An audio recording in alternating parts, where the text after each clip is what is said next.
말씀 여호수아 22장부터 보시겠습니다. 22장 1절부터 보시죠. 그때에 여호수아가 루벤 사람과 갓 사람과 므낫세 반지파를 불러서 그들에게 이르되 여호와의 종 모세가 너희에게 명령한 것을 너희가 다 지키며 또 내가 너희에게 명령한 모든 일에 너희가 내 말을 순종하여 오늘까지 날이 오래도록 너희가 너희 형제를 떠나지 아니하고 오직 너희의 하나님 여호와께서 명령하신 그 책임을 지키도다.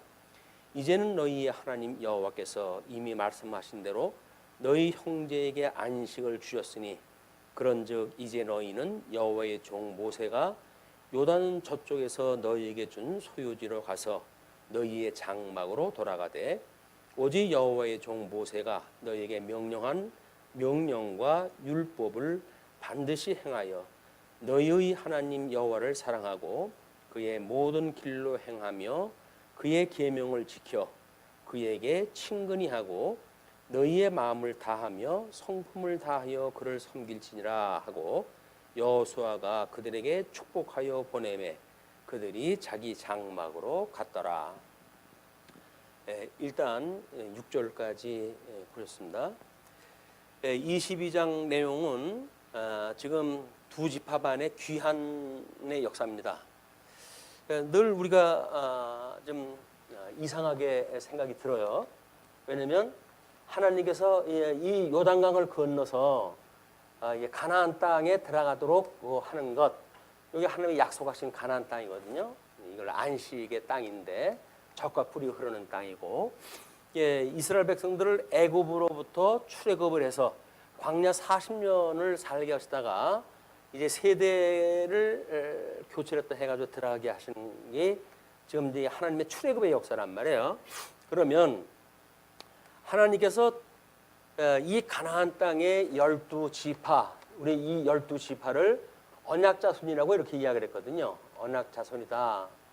그런데 이쪽에 지금 두 지파 반이 있고 이쪽에 10지파, 그다음에 이 9지파 반이 들어가가지고 지금 이걸 차지를 하게 되어진 건데, 모세가 있었을 때 형제들이 이 땅을 지금 두 지파반이 차지하게 되어진 겁니다. 두 지파반이 차지를 갖다 해가지고 이제 이쪽에 들어가지 않으려고 하는지를 알고 모세가 나무랬지니 우리의 남자들은 다 건너가서 형제들과 함께 싸우고 이 정복을 다 끝내게 되면 우리는 다시 돌아오겠다 이렇게 약속을 했어요. 우리 12지파가 언약자손이라고 했을 때 우리는 물론 이제 이미 이 가나안 땅을 들어갈 때 언약의 자손 중에 우리 그 유다에게 약속을 갖다 한 것이 있고, 그 다음에 하나님께서 이 아브라함, 우리 이삭이 그 축복을 갖다 하는 걸 보게 되면 요셉에게 하나님께서 이 축복을 갖다 해가지고 이 요셉을 장자로 인정을 갖다 해가지고 그래서 므낫세와 그 다음에 에브라임이라고 하는 두 아들을 이제 이 장자의 몫으로 해가지고 땅을 둘로 나눠가지고 줘요. 물론 레위 지파가 이제 하나님 앞에 바친 지파이기 때문에 이 기업의 땅에서 제외가 되어지기 때문에 이 두 지파를 나눴을 때 자연스럽게 12지파가 또 되어지는 거거든요. 근데 하나님께서는 이 요셉을 통해 가지고 장자라고 하는 전통적인 약속을 지키기도 하고, 또 신적 섭리에 의해 가지고 왕의 홀이 끊어지지 않겠다고 하는 약속을 할 때는 유다 지파를 또 계속 섭리를 갖다 해가시거든요. 그런데 오늘 이런 것이 이미 언약자손이 이렇게 어떤 장자의 몫을 갖다 하는 전통적인 형식을 따라 가지고 성취되어지는 게 있는가 하면, 신적 섭리에 의해 가지고 왕의 홀이 영원히 끊어지지 않도록 섭리하는 두 가지 요소로 나뉘어지게 됩니다. 그런데 이제 그동안은 이렇게 요셉 지파와 유다 지파를 중심으로 생각해 봤지만, 오늘은 이 요셉 지파 중에 지금 이 에덴 동편의 두 지파 반, 그다음에 에돈 이제 가나안 땅을 건너가서 앞지 반 이렇게 되어졌단 말이에요. 근데 하나님께서 우리 욥기의 내용을 보게 되면 욥이라고 하는 사람은 이미 모세 이전 사람이라고 이렇게 이야기를 했어요. 그래서 혹자는 뭐 이제 이 가나안 땅에 들어서 이 애굽 생활의 경험이 없었을 때에 그때에 이제 그 욥기를 기록을 했다 이렇게 이야기를 하는데, 그 이야기는 이스라엘 전체로 놓고 봤을 때 양대 언약을 하나님께서 주시고 이 양대 언약을 상실하게 했던 이 원리를 아담에게 주셨던 실체적인 언약을 상실했던 걸 보여주려고 한다면 이 애굽에 내려가야 돼요. 이것이 지금 상실되어져 가지고 이제 이 죄의 종노릇하게 되어져 있는 상태를 모형적으로 보던 이스라엘 역사거든요. 근데 욥기의 그 내용을 보게 되면 여기 민족적으로 해가지고 애굽에 내려갔던 그런 역사적 배경이 없어요. 다만 개인적으로 그 욥이 고난이라고 하는 걸 통해 가지고 이 죄 아래 굴복을 하게 되어지는 이런 상태에 가서 드디어 하나님의 은혜를 따라 가지고 이제 구원을 받게 되어지는 그런 그 모습을 보게 되어집니다. 그러니까는 역사적 배경이 모세 시대에 애굽 땅으로 내려가 가지고 모세 때로부터 시작되어진 그런 그 역사, 이런 역사가 됐든지, 아니면 이렇게 욥기라든지 이런 특별한 성경에 개인의 고난사를 통해 가지고 양대 언약을 상실해서 죄의 종노릇하고 있다가 하나님의 회복의 역사로 해 가지고 노여나는 그런 그 구속의 역사, 다시 회복의 역사가 있게 되어진단 말이에요. 그러니까는 이 두 가지가 늘 어떤 성경이든지 이것이 기록이 되어져 있어야 돼요. 하나님의 그런 그 약속에 소개가 되어져야 되기 때문에. 그래서 지금 이스라엘의 민족적 역사 그 이전에 뭐 특별한 그 성경에서 여기에 참여되어지지 않은 성경 역사는 없어요. 시편의 내용도 욥기만 지금 그렇지, 시편, 잠언, 전도, 아가서가 이미 다윗 솔로몬 시대를 중심으로 해서 기록이 되어져 있기 때문에 이런 어떤 민족적인 양대 언약을 상실하고 죄의 종노릇하고 있다가 회복에 참여했던 내용을, 역사적 배경을 가지고 있다. 근데 그런 그 역사적 배경과 우리가 한편으로 봤을 때 지금 요셉과 유다는 들어가 가지고 이 남쪽과 북이스라엘로 해가지고 이제 분국의 역사가 이루어지잖아요. 그럼 여기선 분국의 역사를 통해 가지고 언약 자손이 남북으로 갈려가지고 분국이 되어졌다가 끝내 요시야 임금 때 이들을 이 북쪽 사람들을 초청을 해가지고 유월절을 지킴으로 해가지고 하나님께서는 12지파를 회복의 역사를 갖다 이제 보여줍니다. 이게 회복의 역사예요. 유월절을 지켜가지고 이미 12지파가 합쳐졌다. 이런 하나님의 어떤 구속사적인 또는 양대 언약을 상실했다가 회복하는 이런 역사 중심으로 해가지고 회복의 역사를 우리가 읽어내지 못하게 되면 성경의 많은 하나님의 은혜의 섭리를 놓치게 되어져요. 역사적인 그 이유로만 우리가 해석을 하게 되어지고, 이것이 어떻게 보게 되면 우리 이제 예수님이 오시고 그리고는 유대인들이 하나님 앞에 예수 그리스도를 믿는 것을 포기하고 십자가에 못 박아 죽임으로 해가지고 버림을 받는단 말이에요. 그런데 로마서의 논리에 의할 것 같으면 이걸 우리가 창감남나무라고 이렇게 이야기하는데, 이 창감남나무와 그다음에 이제 이방인 시대가 도래가 되어져 가지고 돌감남나무를 예를 들어 가지고 이제 설명했다 합니다. 그래서 창감남나무에 얼마를 잘라 가지고 돌감남나무 접을 붙여 가지고 하나님께서 이 이방인들로 하여금 구원의 시대를 열었다. 그러나 이방인의 때가 끝이 나게 되어지게 되면 민족적으로 유대인 창감남나무를 회복하게 해가지고 다시 회복하게 해가지고 이 12지파 이제 하나님께 약속했던 잃어버렸던 그런 그 나라가 다시 회복되어지고 이방인과 유대인의 이런 회복과 동시에 이방인이라고 하는 그 민족들하고 유대인하고 실체적으로 하나의 언약 자손이 만들어지는 거예요. 이거는 이제 저 구약에서 이야기했던 12지파와 상관없이 참 하나님의 백성으로서의 언약 자손이 만들어집니다. 그래서 유대 사람들도 이미 이때 버려짐을 받았다나 다시 돌아왔던 사람들이 하나가 되어지고, 그리고 이방인들도 이 사람들과 다르게 아니게 하나가 되어진다. 이것이 로마서에서 이야기했던 아브라함의 자손으로 해가지고 전부 이제 묶어주는 거예요. 그래서 이때 이방인들의 이 아버지도 조상도 아브라함이다. 이렇게 이야기하는 것은 이 사람들에게 모형적으로 주었던 아브라함의 역사가 이방인들에게 그대로 적용이 되어진다는 이야기예요. 하나가 되어진다는 이야기거든요.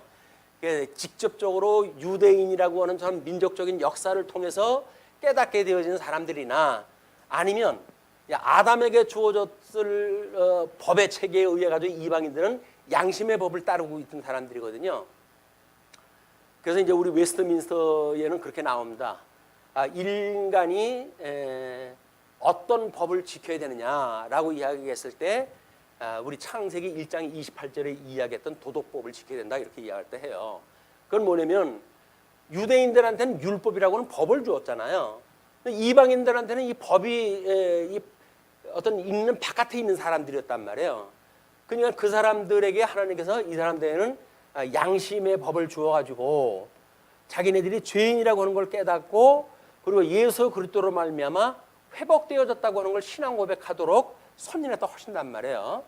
이 유대인들은 물론 이제 모세의 율법을 통해 가지고 이거를 양심법하고 똑같은 법 체계에 의해서 죄인이라고 하는 걸 깨닫고 그리고 이 회복에 참여가 되어지는 것이 하나님께서 보여주는 양변역의 회복의 역사거든요.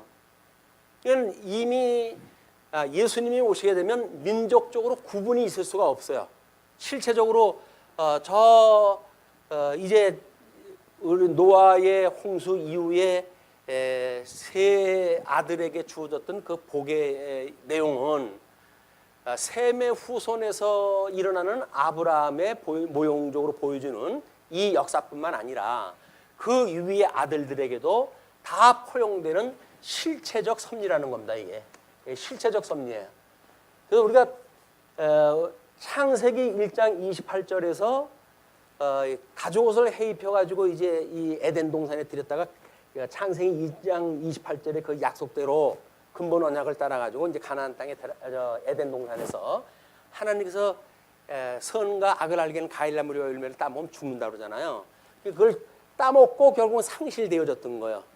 그럴 때 하나님께서 가죽옷을 해입혀가지고 이제 추방을 시키셨는데 그 가죽옷을 해입은 것이 하나님의 의를 믿는가에 대한 이야기입니다. 하나님의 이 의를 피 흘림의 제사를 믿는가에 대한 이야기예요.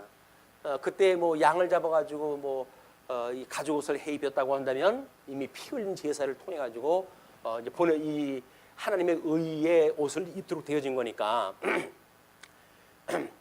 이래서 전 인류적으로는 노아의 홍수라고 하는 물심판에 의해서 다 절멸이 돼야 되겠지만 8식구를 방주를 통해서 구원을 갖다 해내시잖아요.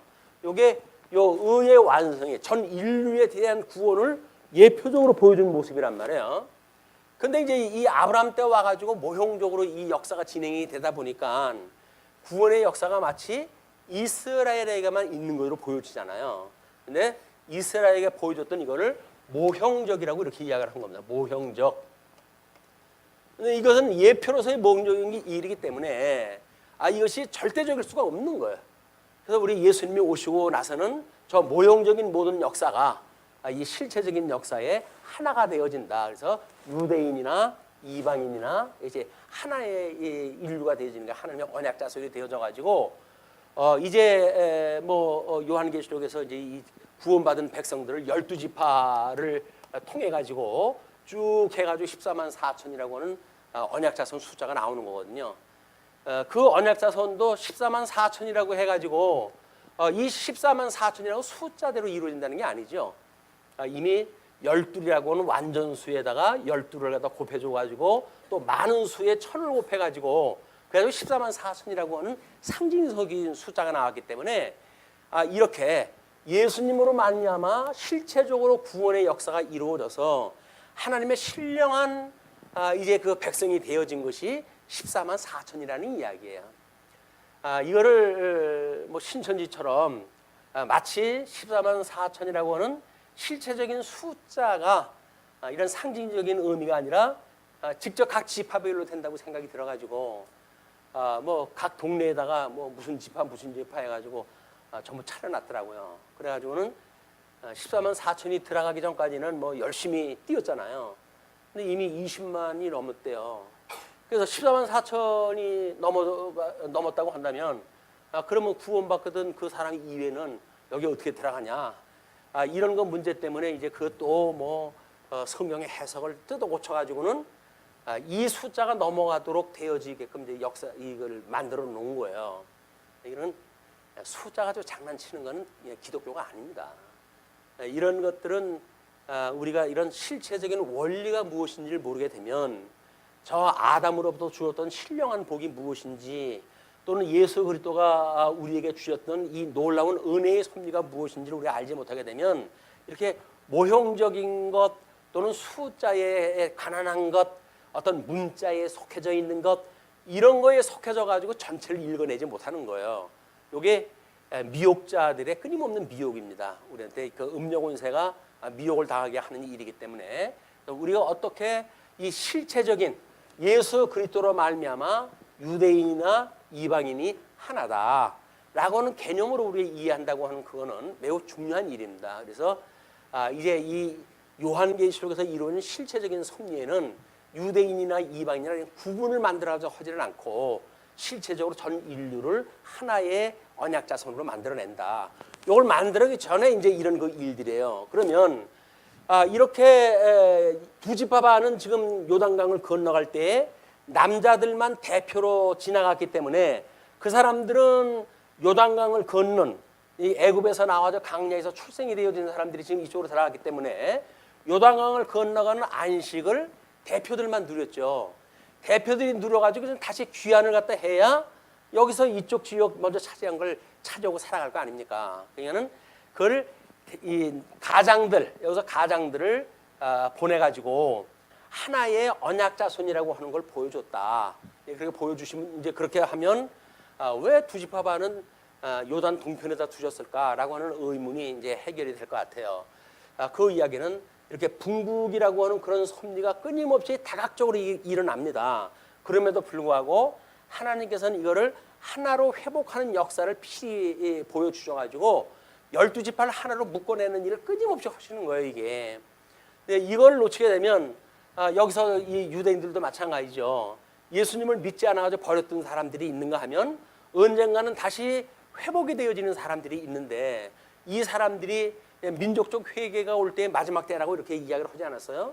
그러면 이 사람들이 회복한다는 이야기는 뭡니까? 이렇게 뿔뿔이 흩어지고 또는 그때 뭐 소수는 예루살렘에서 복음이 증거될 때 믿은 사람들이 있을 거 아니겠어요? 소수를 믿었던 사람들이나 이방인 시대가 끝이 나가지고 민족적으로 회개가 되어지거나 이것도 여전히 유대인이 하나의 유대인으로 해가지고 다 모이는 거예요. 그 유대인의 수가 차는 거다. 그래서 이방인의 수나 유대인의 수가 하나가 되어지는 걸 보여주기 위해 가지고 하나님께서는 저렇게 모형적으로 보여줬단 말이에요. 그러면 6월절이라고 하는 걸 통해 가지고 남북 지파가 하나의 이제 그 언약 자손이 되어져 가지고 바벨론의 포로로 끌려가죠. 이 6월절을 갖다 한 뒤에 유수가 되어져요. 그리고 이제 이들이 회복하게 되어지는데 이 회복의 역사가 이렇게 북쪽 이스라엘 아수르에 의해서 다 멸망되어진 나라가 국호를 찾아가지고 정상적으로 열지파 반이 회복되어지는 역사가 없어요. 역사서에 보일 때 다만 나타나는 건 6월절을 지켜가지고 하나의 언약 자손이라고 하는 신령한 모습으로 이것이 합쳐진다는 이야기입니다. 이런 걸 우리가 원리에 의해서 봤을 때 이때 예수님을 죽였던 때의 유대인들이나 창감람 나무가 다시 그 원뿌리에 다시 접목이 되어질 때 그때는 얼마나 잘 붙겠느냐 이렇게 이야기를 하잖아요. 돌감나무 나무인 너희들도 접을 붙였거늘 이제 그 이방인 숫자가 사가지고 창감람 나무를 갖다 접붙인다고 했을 때 얼마나 잘 붙겠느냐. 그러니까 너희들이 유대인이 나무가 잘라졌다고 해가지고 그걸 너희들이 업신여기지 마라. 하나님의 섭리는 이걸 다 묶어내는 일이 하나님의 섭리라고 이야기를 했어요. 그래서 유대인과 이방인이 하나로 묶이는 일, 또 이 유대인이 회복으로 해가지고 12지파가 다 예수님을 믿는 그런 그 믿음의 역사가 일어나는 일도 결국은 이런 유월절이라고 하는 이거를 통해 가지고 이루어지는 일이지, 민족적으로 다시 합쳐지는 어떤 역사적인 사건이 있어야 된다고 한다면 우리는 아직도 예수님 이전에 구약적인 생각을 가지고 있는 거죠. 왜? 이 이스라엘의 이 언약 자손은 12지파가 다 합쳐가지고 예수님을 지금 보여주는 예표적인 숫자 아니었어요. 그럼 예수님으로 해가지고 언약 자손이 완성이 되어졌단 말이에요. 언약 자손이 이루어졌는데 유대인이 다시 접목이 되어져가지고 완전한 유대인의 수자가 찬다는 의미는 뭔가? 여전히 유월절을 지켰듯이 예수를 그리스도로 믿는 이 믿음으로 인해 가지고 이방인이든 유대인이든 다 하나의 하나님의 언약 자손이 되어지는 거다. 이렇게 되면 이제 신구약을 들어가지고 아마 분국의 역사와 회복의 역사, 또는 그 분국을 통해 가지고 유수되어졌다가 어떻게 회복되어지는지에 대한 이런 그 원리를 우리 저 구약 성경부터 신약 성경까지 다 몰아가지고 한 번쯤은 이렇게 생각을 갖다 해봤던 것 같아요. 그래서 이제 이 에덴 동편에 있던 사람들이 모세가 있을 때 아니다, 우리는 형제들하고 함께 가서 싸울 것이다, 그리고 다 싸움이 끝나게 되면 그들의 허락을 받고 돌아올 것이다, 이렇게 이야기를 갖다 했었는데, 그 약속을 따라서 9지파 반이 요단강을 건너갈 때 전사로 함께 참여가 돼요. 그 사람들이 2지파 반이 요단강 동편의 땅을 차지했다고 하더라도 전쟁을 나갈 때 땅을 정복하라고 했던 그 명령의 동참은 12지파가 다 되어지는 것이다. 이렇게 이제 이해를 하시면 될 것 같아요.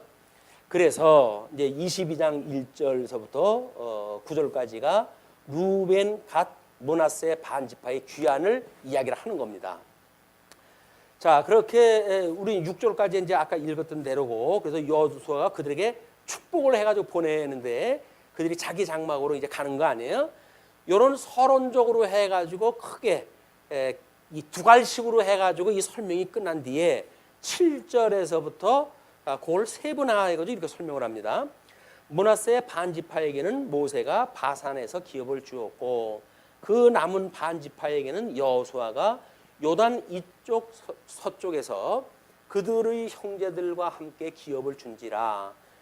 여호수아가 그들의 장막으로 돌려보낼 때에 그들에게 축복하고 말하여 이르되, 너희는 많은 재산과 힘이 많은 가축과 은과 금과 구리와 새와 힘이 많은 의복을 가지고 너희의 장막으로 돌아가서 너희의 원수들에게서 탈취한 것을 너희 형제와 나눌지니라 하매, 루벤 자손과 갓 자손과 므낫세 반지파가 가나안 땅 실로에서 이스라엘 자손을 떠나 여호와께서 모세에게 명령하신 대로 받은 땅, 곧 그들의 소유지 길르앗으로 가니라.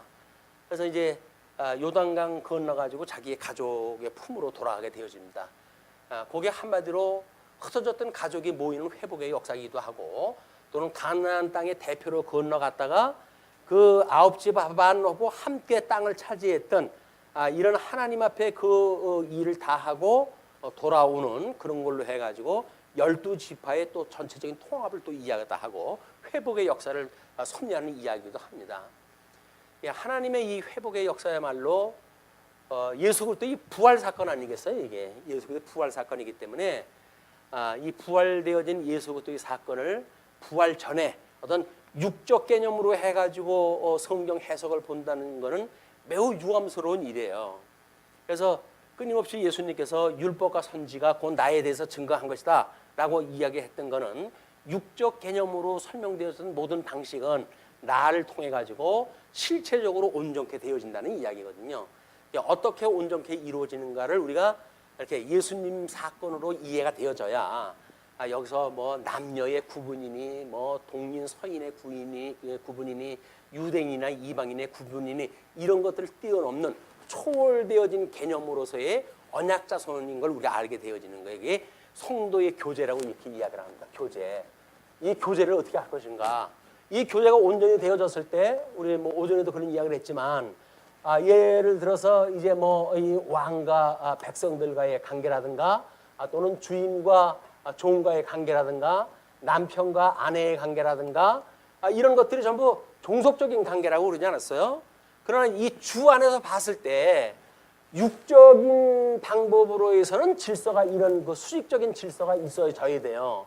그러나 예수 그리스도 안에서 영적인 교제를 갖다 할 적에는 이것이 한쪽으로 하나의 수평을 이루게 되어지는 거예요.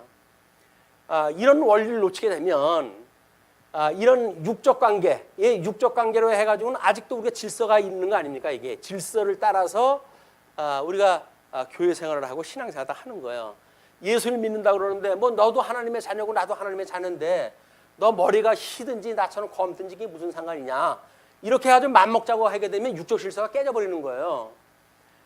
이런 것이 여전히 이제 구약적인 그 육적 질서지만 이런 것들이 왕과 백성 간의 주 안에서는 이것이 하나지만 이것이 어떻게 위의 권세에게 순종하는 걸로 드러나는가라고 하는 것이 육적 질서의 일이에요.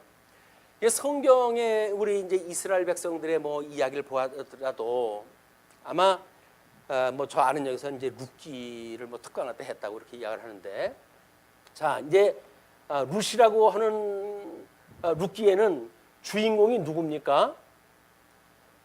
룻기니까 룻일 거 아니겠어요? 근데 사실은 룻기에서 룻이 주인공이 못 돼요. 이제 룻은 나오미의 며느리가 되지요. 며느리가 되어지지만 나오미의 남편은 엘리멜렉이라고 하는 남편이에요. 그러면 이 엘리멜렉이라고 하는 남편과 그다음에 나오미가 이제 이 두 아들을 다 잃고 룻이라고 하는 며느리를 데리고 예루살렘으로 다시 돌아오는데 거기에서 대를 잇기 위해 가지고 얻게 되어지는 남자가 누구예요? 예, 보아스라고 하는 사람을 통해 가지고 소위 구약 성경에서 언약되었던 계대 결혼, 대를 이어가지고 아들을 낳는 방법이 이루어지잖아요.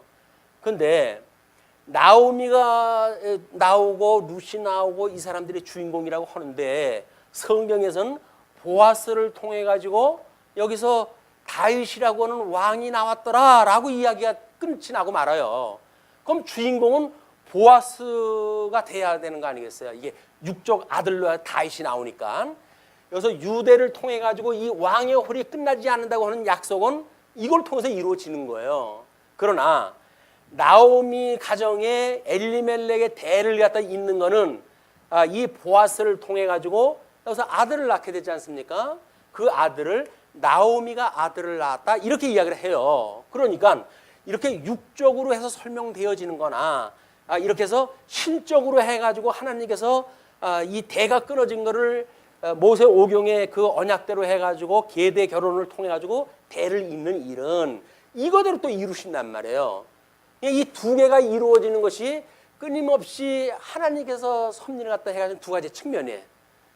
뭐 우리 이제 바벨론의 포로로 끌려갈 적에도 결국 그 요아스 그 거기에 저주를 갖다 해가지고 아들이 없을 걸 이야기를 했다 하지 않습니까?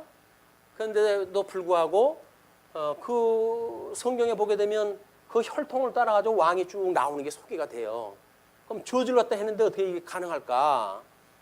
우리 누가복음에서의 예수 그리스도의 계보와 마태복음에서의 그 예수 그리스도의 계보가 두 개가 다 나오잖아요. 물론 누가복음에 나오는 그 계보는 사람이 아는 대로의 이야기예요. 사람이 아는 대로에 대한 이야기와 그다음에 마태복음에서 나오는 이야기는 아브라함과 다윗의 자손 예수 그리스도의 세계라고 설명이 되어진단 말이에요. 그러니까 이렇게 아브라함과 다윗을 통해 가지고 왕위를 주겠다고 했던 약속과 그다음에 그런 두 가지 계보가 다 있었을 때 저주 받은 사람들에게 지금 육적으로 해가지고 이 아들을 양자로 받아들였을 때 저주 받은 아들로 해가지고 대가 끊어져야 되겠지만 양자를 통해 가지고 여전히 왕의 홀이 끊이지 않도록 섭리를 다 해가신단 말이에요. 그래서 이런 이중적인 걸 모르게 되면 우리는 성경을 보고 뭐 어디에 약속이 되어 있는데 그게 안 됐다는 둥 이렇게 우리 나름대로 오해를 갖다 합니다. 근데 하나님의 섭리는 꼭 이중을 갖다 타고 가요. 이중을 가지고 하나는 신적 섭리를 갖다 하고 한쪽은 모세 오경에서 언약되어져 있는 또 사람들이 알 수 있는 그런 육적 방법을 통해서 이제 이 섭리를 갖다 해가신다. 그래서 요셉이라고 하는 이 아들도 사실은 이삭의 그 언약에 의할 것 같으면 12아들의 순서적으로 해가지고 뭔가 장자가 이루어져야 될 거 아닙니까? 근데 이제 유다 지파의 그 세 아들 앞에 세 아들이 유다가 넷째 아들이니까 세 아들은 뭐 어머니를 겁탈 갖다 했다든지 뭐 이런 사건을 통해 가지고 장자에서 제어가 되잖아요. 그래서 유다가 넷째 아들임에도 불구하고 이제 이 왕의 혈통을 따라 가지고 이루어지는데 이 약속대로. 근데 이 요셉이라고 하는 사람이 이스라엘 백성들을 구원하는 중요한 역할을 갖다 했고, 그래서 이삭이 축복을 갖다 할 때 요셉의 두 아들에게 이걸 장자로 삼아가지고 두 아들 몫을 준 거예요. 그렇다고 한다면 요셉에게 했던 그런 그 약속과 또 유다에게 했던 그런 그 약속, 또는 요셉에게 주어졌던 그 약속이 므낫세와 에브라임에게 주어졌던 약속, 이것이 다 어떻게 연결되어지는 건지는 성경을 보게 되면 다 유관하게끔 되어져 있고 성경대로 이루어졌단 말이에요, 이게. 그래서 성경을 통해서 끊임없이 여전 육적 섭리, 성경에 이렇게 창세기에서 모세 오경에 주었던 그런 하나님의 법에 따라 가지고 이루어지는 일과 법적인 그런 전통과 그다음에 신적인 전통이 두 개가 섭리가 되어지고 있다. 그래서 이제 뭐 이스라엘에 대한 성전에 대한 문제라든지 뭐 이런 걸 이야기할 적에 전부 유관관계가 이게 섭리가 되어집니다. 오늘은 두 지파 반을 설명하기 위한 이런 성경 전체에서 어떻게 분국의 역사를 섭리하시고 그리고 그걸 다시 회복의 역사를 섭리하시는가, 이런 원리를 한 번쯤 생각을 해 두시게 되면 성경을 보실 때 많은 유익이 있지 않을까 이런 생각이 듭니다. 자, 그렇게 해서 이제 그 9절까지 루벤, 갓, 므낫세 반지파의 귀환이 있어지고, 그 다음에 10절에 두 지파 반이 요단 강변에 옛 제단을 쌓는 문제가 소개가 되어져요.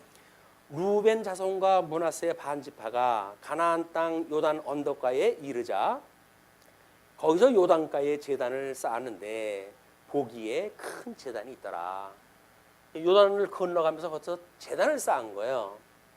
뭐 이제 그런 오해는 이제 앞으로 설명서 해결이 되어지지만, 그 사람들은 일단 가나안 땅을 건너갈 때, 이 가나안 땅 요단강을 건너갈 때 돌을 들어가지고 돌탑을 쌓아가지고 기념을 갖다 했던 걸 기억하는 사람들 아닙니까? 이거는 하나님께서 우리에게 주어진 땅이라고 하는 거를 하나님의 전적으로 하나님의 은혜로 이걸 건너왔고 그걸 약속대로 이루어졌다고 하는 거를 위해서 돌단을 쌓았단 말이에요. 근데 그건 기념이 되어지는 거예요. 자녀들이 그걸 보고 물어볼 때마다 저게 뭡니까? 라고 물어볼 때마다 너희 조상이 너희들 가나안 땅으로 백성들을 인도하실 때에 하나님께서 그 요단을 가르시고 육지와 같이 흘리게 하셨단다 라고 해가지고 그걸 직접 보지 못한 사람들도 전부 하나님에 대한 걸 깨달아 알 수 있도록 계시적인 의미가 남겨 있도록 되어진 겁니다. 물론 지금은 이제 성경에 기록되어져 남아져 있지만, 그러니까 그들이 다시 돌아올 때, 아니 이 사람들 아홉 지파 반은 여기 이제 지네 땅을 다 차지했고 두 지파 반이 이쪽으로 오게 되면 저건 우리 식구 아니야 이렇게 해서 언젠가는 잊어버릴 수가 있잖아요. 시간이 가면서 그거를 상기시키기 위해 가지고 이제 큰 제단을 쌓은 거예요. 그래서 이제 11절로 20절 분쟁이 일어나는 사건이 소개가 되어집니다. 이스라엘 자손이 들은즉 이르기를 루벤 자손과 갓 자손과 므낫세 반지파가 가나안 땅의 맨 앞쪽 요단 언덕과 이스라엘 자손에게 속한 쪽에 제단을 쌓았다 하는지라. 이스라엘 자손이 이를 듣자 곧 이스라엘 자손의 온 회중이 실로에 모여서 그들과 싸우러 가려 하니라. 자기네들이 그동안은 아직 순도가 좀 높을 때예요. 우상을 섬기지 않고 뭐 이런 때이기 때문에 제단을 쌓다 그러니까 이게 뭔 일이냐, 하나님의 법궤가 있는데 무슨 제단을 지내도 또 쌓단 말이냐, 다른 제단이라고 한다면 이건 잘못되어졌으니까 징벌을 갖다 하러 가야 되겠다 이제 그런 그 이야기죠. 그래서 13절로부터 이제 이스라엘 자손이 제사장 엘르아살의 아들 비느하스를 이 길르앗 땅으로 보내어 루벤 자손과 갓 자손과 므낫세 반 지파를 보게 하되 이스라엘 각 지파에서 한 지도자씩 10 지도자들을 그와 함께 하게 하니 그들은 각기 그들의 조상들의 가문의 수령으로서 이스라엘 중에서 천부장들이라. 그래서 이스라엘 백성들은 대표라고 하는 것이 매우 중요합니다. 이스라엘 백성들은 이제 뭐 이 언약 자손의 대표는 아브라함 아니에요. 아브라함 또 인류의 대표는 우리 아담이죠. 그 대표에 따라 가지고 우리가 예수 그리스도로 말미암아 이방인들이 구원을 받았을 때에도 너희들이 아브라함의 후손이 되어졌다. 너희들은 아브라함의 후손이라고 그러는 거예요. 왜? 아브라함은 믿음의 조상이니까. 그 믿음으로 살아가도록 되어지는 구약 양식을 통해 가지고 설명되어진 대로 이스라엘 이방인들은 거기에 동참하지 않았지만 예수님으로 인해 아주 회복되어지고 보니까는 유대인들이 경험했던 것이 이들의 원리가 되어진 거예요. 너희들은 예수 뭐 이 구약의 약속도 모르는 사람들이 뭐 같은 축에 끼자고 그러냐? 유대인들이 그렇게 푸대접했던 거 아닙니까? 개돼지 취급을 하고. 그러나 예수 그리스도로 말미암아 구원을 받았던 이방인들은 이미 이렇게 아브라함을 통해서 주어졌던 육적 계시의 역사를 초월한 노아의 그 후손들에게 주어졌던 그 약속에 의해서 참여가 되어진 사람들이다.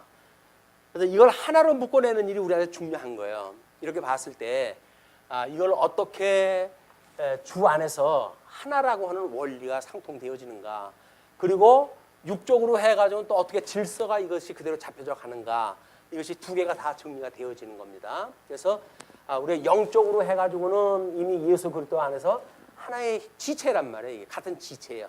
같은 지체인데도 불구하고 육신을 입고 있을 적에는 이것이 나름대로 질서를 따라 가지고 남편의 예를 들면 이제 아내들아 남편에게 주께 대하듯 순종하라 이렇게 이야기를 하잖아요.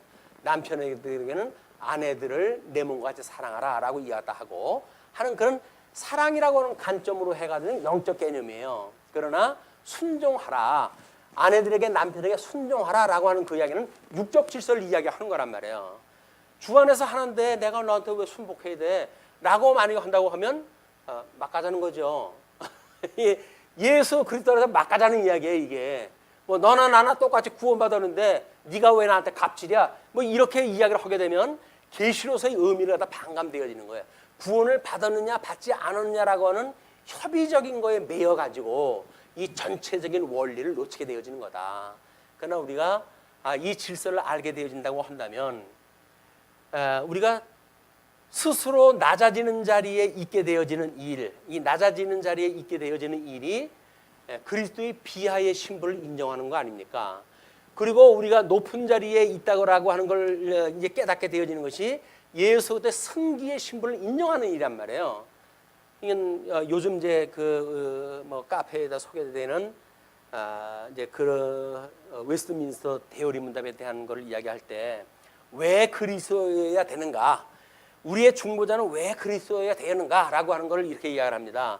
예수 그리스도의 비하의 신분과 승기의 신분을 믿음으로, 낮아지신 신분과 높아진 신분을 우리가 믿음으로, 그래서 그 분께서 여전히 우리들에게 왕직과 선지직과 제사직을 이걸 온전케 해가신다고 하는 걸 믿음으로 우리가 그분을 그리스도라고 한다 이렇게 이야기를 해요. 그러니까 우리 예수를 그리스도로 믿는다는 이야기는 비하의 신분과 승기의 신분이라고 하는 두 개의 전혀 다른 그런 신분을 인정을 하고 우리가 이걸 하나로 여길 때 이게 가능한 일이지, 여전히 높은 걸 좋아하면서 무슨 질서를 이야기하고 사랑을 이야기하고 하는 건 맞지가 않는 거예요. 그래서 사랑은 교만하지 않다고 이야기를 합니다.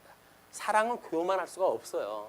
그래서 이 스스로 우리가 낮아져 가지고 겸허한 마음으로 예수님으로 인해 가지고 우리가 정말 모든 죄로부터 죽었다, 자기를 부정하는 이런 거로부터 우리는 예수 그리스도의 이 승기의 신분을 스스로 얻게 되어지는 거예요.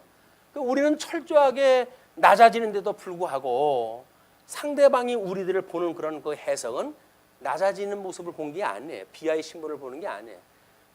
그 안에 영걸어가는 정말 그 하나님의 의의 영광을 이 사람들은 보기 때문에 높이 보는 거예요. 그리스도를 어디서 보는 거예요.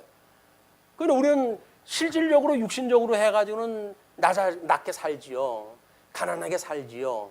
그런데 그를 보는 지체가 성령의 감동을 받고 그 지체를 본다고 한다면 영광의 그런 모습으로 해가지고 승기의 신분을 보는 거예요. 그걸 귀하게 여길 수가 있게 되어진단 말이에요. 그냥 겨우 눈에 보이는 거에 의해 가지고 우리가 낮아졌다 높아졌다고 하는 걸 따지는 거는 이런 신령한 세계에서 우리가 얼마나 예수 그리스도의 영광에 참여하는지를 보게 되어지는 중요한 의미가 있기 때문에 이 두 개의 어떤 이야기, 여기서 궁극을 갖다 했을 때의 양상에 대한 이야기, 이런 것들을 다 묶어가지고 해석할 수 있는 해석 능력을 키워내는 일이 성도들의 생활의 질을 높이는 일이기도 합니다. 세상의 거에 매이지만도 않고 그렇다고 해가지고 그걸 무시하는 무법자들도 아니고 그러면서 여전히 하나의 지체로 해가지고 존중하고 스스로 겸허하게 낮아지기도 하고 그럼에도 불구하고 낮아진 그분을 높이 보는 이런 그 역사, 세상의 그런 그 논리로 해가지고 설명되지 않는 성령의 역사가 일어난다. 자, 그렇게 했는데 이제 그 15절에 그들이 길르앗 땅에 이르러 루벤 자손과 갓 자손과 므낫세 반지파에게 나아가서 그들에게 말하여 이르되 여호와의 온 회중이 말하기를 너희가 어찌하여 이스라엘 하나님께 범죄하여 오늘 여호와를 따르는 데서 돌아서서 너희를 위하여 제단을 쌓아 너희가 오늘 여호와께 거역하고자 하느냐. 네, 이제 그 질문하다 해요. 뭐 신명기 12장 13절 14절 그 내용의 말씀을 가지고 율법적인 그 불법이라고 하는 것을 이제 주장을 합니다. 그러면서 부월의 죄악으로 말미암아 여호와의 회중의 재앙이 내렸으나 오늘까지 우리가 그 죄에서 정결함을 받지 못하였거늘 그 죄악이 우리에게 부족하여서 오늘 너희가 돌이켜 여호와를 따르지 아니하려고 하느냐. 너희가 오늘 여호와를 배역하면 내일은 그가 이스라엘 온 회중에서 진노하시리라. 요거는 이제 이스라엘이 가나안 땅을 차지하고 살아갈 때에 끊임없이 일어날 상황이기도 해요. 이제 이 부올의 사건, 이것이 바알의 사건하고도 맞물려 있고 우상을 섬기는 그런 문제로 이게 이제 등장이 되어지거든요. 그래서 이스라엘 백성들이 멸망하는 것이 전부 우상 숭배 때문에 망하는데 이렇게 이야기했던 자들이 결국은 가나안 땅에 들어가서 우상을 섬기다가 스스로 멸망의 길로 가게 되어지는 겁니다.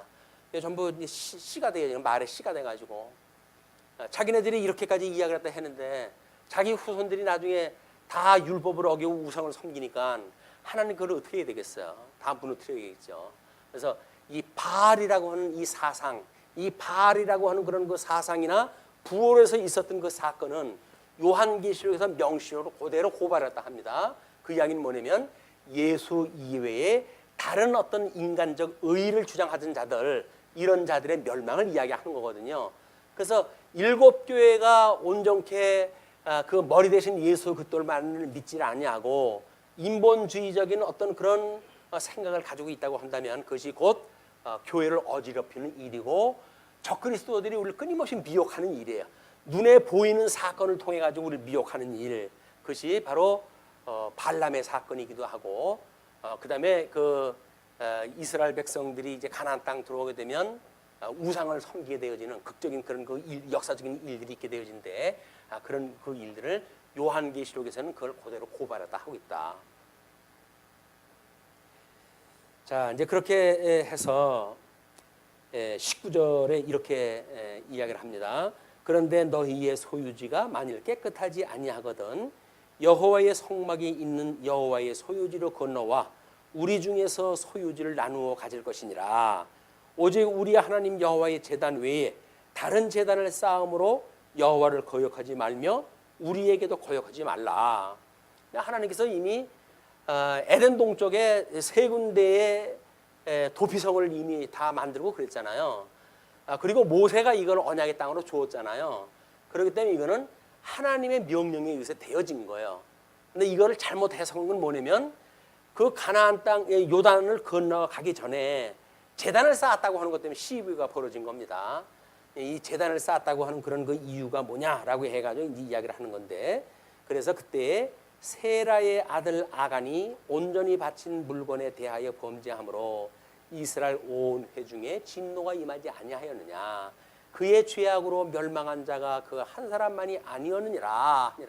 그래서 가나안 땅 들어와 가지고 뭐 그렇게 이 성읍을 갖다가 이제 장악을 하고 뭐 우리 침노를 갖다 해가지고 가나안 땅을 차지하는데 있었던 이런 그 불의했던 일들을 다 상기를 갖다 시켜요.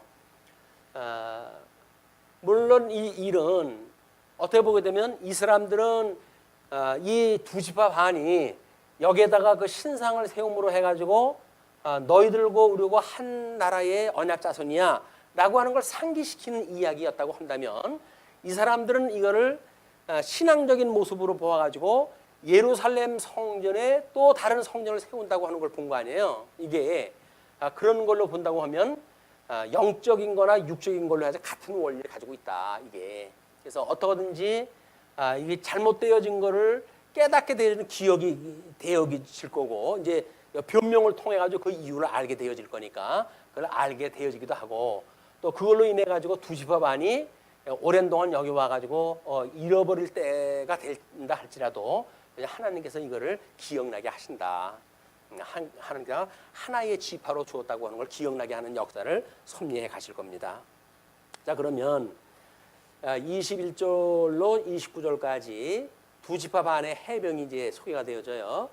루벤 자손과 갓 자손과 므낫세 반 지파가 이스라엘 천천의 수령들에게 대답하여 이르되, 전능하신 자 하나님 여호와, 전능하신 자 하나님 여호와께서 아시나니 이스라엘도 장차 알리라. 이 일이 만일 여호와를 거역함이거나 범죄함이거든 주께서는 오늘 우리를 구원하지 마옵소서. 이스라엘 백성들이 강력하게 주장을 할 때 끊임없이 이야기하는 것이 구원해서 제어시켜 달라는 거예요. 모세도 내가 이 사람 백성들을 낳았습니까? 수제 나를 갖다 우리 생명체에 제어시켜 버립시오. 뭐 이런 걸로 주장을 갖다 하고 그러잖아요. 그만큼 하나님의 언약한 백성들은 하나님 빼놓을 까닭이 없어요. 이제 그거를 아는 사람들은 담대하도록 그렇게 손을 갖다 한다. 믿음의 역사도 해간다. 그래서 이 아브라함, 우리 그 바울도 이제 내가 이방인을 위한 사도로 세움을 받았지만 내 민족을 위한 어떤 그런 일에 있어서 우리들의 조상들 갑절이나 더욱 노력하는 사람이다. 이렇게 이야기를 또 하면서 이 민족을 위한 구원이라고 한다면 내가 저주를 받아도 좋다라고 이렇게 이야기할 정도로 민족을 사랑하는 마음을 표현했다 해요. 그러니까 그렇게 이 민족들은 이렇게 이방인들을 박해하고 예수님을 십자가에 죽였다고 해가지고 완전히 멸절되어지는 것이 아니라 언젠가는 하나님께서 회복에 참여하게 되어지는 하나님의 복음의 원리를 이걸 깨닫고 있기 때문에 그렇게 그들을 위해 가지고 나는 죽어도 좋다라고 하는 그런 열정을 가지고 복음을 증거했다. 뭐 자기를 그렇게 뭐 박해를 갖다 하고 비난을 갖다 하고 그랬음에도 불구하고 그들을 축복했다는 이야기는 하나님의 구원이 아직도 남아 있기 때문에 그러는 거예요. 우리는 지금 누가 구원받건 누가 구원받을지 모르잖아요. 그러니까 우리는 누구든지 위하여 기도를 할 수밖에 없는 겁니다. 왜? 언젠가는 예수 그리스도의 지체가 되어져 가지고 한 몸이 되어질지 모르는데 지금 당장 주 바깥에서 우리와 뭔가 다르다고 해가지고 저주를 갖다 한다든지 하는 거는 이 복음적인 그런 원리가 아니다. 그래서 우리가 복음을 깨닫는다는 이야기는 우리 원수들에 대하여도 사랑할 수 있는 마음을 우리 주님 앞에 끊임없이 구해야 돼요. 그것이 우리가 우리에게 죄인들을 사해 준 것처럼 우리 죄를 사하여 주옵시고 라고 하는 우리 기도란 말이에요. 그러니까 이미 우리가 우리의 죄를 사한 사람을 사해 주어야 그것이 내가 하나님이 나의 죄를 사했다고 하는 것을 믿는 신앙 고백 아닙니까? 그 신앙 고백을 한 거니까 우리의 죄를 사하여 주십시오. 그 이야기예요. 그런데 100대너로 빚진 자도 용서를 못하면서 우리는 하나님 앞에 이제는 의인이 됐어요 라고 말하는 것이 얼마나 이것이 맞지 않는 이야기입니까? 얼굴이 철판을 깐 사람들의 이야기죠. 아니다. 우리는 누구든지 다 용서받다 할 수 있는 것. 예수님은 드디어 십자가에 못 박는 그런 그 자들도 위해서 축복을 하시는 그런 그 분이기 때문에 스테반 집사처럼 돌에 맞아 죽으면서도 하늘문을 여시고 우리 하나님 우편에 계신 주님을 보게 되면 대주제자가 있는 것이 보이니까 저들의 죄를 저들에게 돌리지 말아 주십시오라고 하는 기도했다 하는 거다. 다른 사람들의 원망이 없는 사람 없고 행복한 사람이 없어요. 다른 사람을 미워하는 마음이 있으면서 행복하다고 하는 사람은 거짓말이에요. 그러니까 예수님께서 너희들이 제단에 가서 기도할 때에 다른 사람의 죄가 기억난다고 한다면 그에게 사화하고 제사를 드리라는 거예요. 그것이 복음을 깨닫는 우리들의 진정한 사랑하는 모습이다. 근데 이 예수 믿는 사람도 우리가 함께 사랑을 하지 못하면서 우리에게 돌 던지는 사람한테 우리가 어떻게 사랑할 수가 있겠어요? 정말 사랑이 무엇인지 좀 더 온유한 마음으로 낮아진 신분으로 해가지고 그런 사랑을 깨닫는 이런 기회가 되어져서 행복했으면 좋겠습니다. 행복한 사람은 다른 사람 미워할 이유가 없어요. 내가 행복한데 뭐. 그리고 우리가 행복하다고 한다면 결코 우리보다 잘난 사람이 비교를 하지 않습니다. 내가 행복한 건 뭐 때문에 행복하다고요? 절대자인 예수 그리스도께 이분으로 행복한 거 아니에요? 그럼 절대적인 조건으로 행복한 사람이 상대적인 조건을 가지고 우리가 불행을 이야기할까요? 그건 모순 아니에요. 상대적인 걸로 해가지고는 우리는 불행을 이야기할 수가 없습니다. 왜? 우리는 절대적인 그런 그 가운데에 이미 지족을 갖다 알기 때문에 그런 거예요. 지족을 아는 사람은 상대적인 조건 때문에 불평을 말하지 않습니다. 그러면 뭐 어떤 주어진 환경 이것 때문에 해가지고 우리가 뭐 다른 사람 미워할 이유가 없잖아요. 왜? 우리는 이미 절대자인 예수 그리스도 죽었던 우리를 살리셨던 그분 이분을 믿는다고 한다면 우리가 이런 어떤 환경에서의 이해관계 이런 걸로 해가지고 상대방을 미워하거나 이러지 않는다. 이러지 않도록 우리가 기도할 이유가 있죠. 이게 다 시험에 드는 일이니까 시험에 들게 하지 마시고 이 악으로부터 우리를 구원해 주세요. 그것이 온전케 되어지는 예수 그리스도의 구원의 역사에 우리 참여가 되어지는 겁니다. 예, 24절 우리가 목적이 있어서 주의하고 이같이 하였노라 고 생각하기를 후일에 너희의 자손이 우리 자손에게 말하여 이르기를 너희가 이스라엘 하나님 여호와와 무슨 상관이 있느냐? 이제 뭐 강 건너가지고 살던 사람들이 오래 이제 잃게 되면 그렇게 할 때 너희 루벤 자손 갓 자손아 여호와께서 우리와 너희 사이에 요단으로 경계를 삼으셨나니 너희는 여호와께 받을 분깃이 없느니라 하여 너희의 자손이 우리 자손에게 여호와 경외하기를 하게 할까 하여 우리가 말하기를 우리가 이제 한 제단 쌓기를 준비하자 하였노니 이는 번제를 위함도 아니요 다른 제사를 위함도 아니라 우리가 여호와 앞에서 우리의 번제와 우리의 다른 제사와 우리의 화목제로 섬기는 것을 우리와 너희 사이와 우리의 후대 사이에 증거가 되게 할 뿐이로서 너희 자손들이 후일에 우리 자손들에게 이르기를 너희는 여호와께 받을 분깃이 없다 하지 못하게 하려 함이라. 제사는 예루살렘 가서 지내야 되는데 여기서 너희들은 분깃이 없다고 해가지고 뭐 오는 걸 못하게 한다든가 제사에 참여치 못하게 한다든가 이런 것이 있을까봐 우리가 이런 조치를 취하는 거다. 이제 그런 그 이야기예요.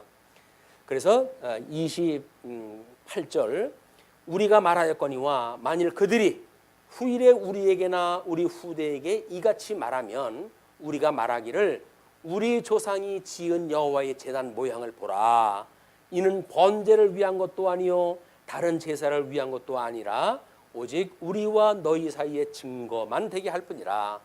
증거를 위한 이제 탑을 쌓은 거예요. 거기다가 그러니까 그걸 보는 순간 이건 저 우리 요단강 동편에도 두 지파 반이 있지. 그 사람하고 우리가 한 지파야. 한 그 언약 자손이야 라고 하는 것을 깨닫는 것이 12지파라고는 이 온전한 숫자를 이루는 것이 언약 자손의 의미란 말이에요. 그걸 이루기 위해서 끊임없이 이걸 기억나게 하기 위해서 세웠다. 그런 그 이야기죠. 우리가 번제나 우리 소제나 다른 제사를 위하여 우리 하나님 여호와의 성막 앞에 있는 제단 외에 제단을 쌓음으로 여호와를 거역하고 오늘 여호와를 따르는 데에서 돌아서려는 것은 결단코 아니라 하리라. 그래서 오해를 불식시킬 수 있도록 적극적인 해명을 하게 되어집니다. 그리고 이제 30절로 34절 보게 되면 분쟁의 해결과 화해의 모습이 소개가 되어져요. 제사장 비느하스와 그와 함께한 회중의 지도자들 곧 이스라엘 천천의 수령들이 루벤 자손과 갓 자손과 므낫세 자손의 말을 듣고 좋게 여긴지라 이해가 됐어요.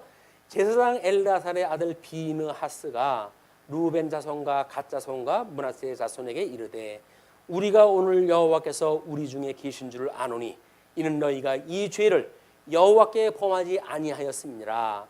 너희가 이제 이스라엘 자손을 여호와의 손에서 건져내었느니라 하고 제사장 엘르아살의 아들 비느하스와 지도자들이 루벤 자손과 갓 자손을 떠나 길르앗 땅에서 가나안 땅 이스라엘 자손에게 돌아와 그들에게 보고하매 그들이 이스라엘 자손을 즐겁게 한지라. 이스라엘 자손이 여호와를 찬송하고 루벤 자손과 갓 자손이 거주하는 땅에 가서 싸워 그것을 멸하자 하는 말을 다시는 하지 아니하였더라. 화목이 되어진다는 이야기는 결국 그렇게 가지고 있던 감정을 다 털어버리는 일이죠. 그래서 루벤 자손과 갓 자손이 그 제단을 엣이라고 불렀으니 우리 사이의 이 제단은 여호와께서 하나님이 되시는 증거라 함이었더라. 엣. 그래서 상호를 지을 때 엣하고 지어놓으면 하나님의 이름이 거기에 있다고 엣. 그렇게 해가지고 하나님이 우리들의 함께 계시다고 하는 증거다. 여호와께서 하나님이 되시는 증거라고 하는 그런 지금 돌탑을 쌓고 이들이 동쪽과 서쪽이 하나의 지파이면서도 요단강을 경계로 나눠가지고 살게 되어지는 역사가 이루어집니다. 자, 뭐 이렇게 하게 되면 23장의 그 내용은 설명이 전 성경을 통해 가지고 어떤 의미를 가지고 설명이 되어진 것 같습니다. 기도하시죠.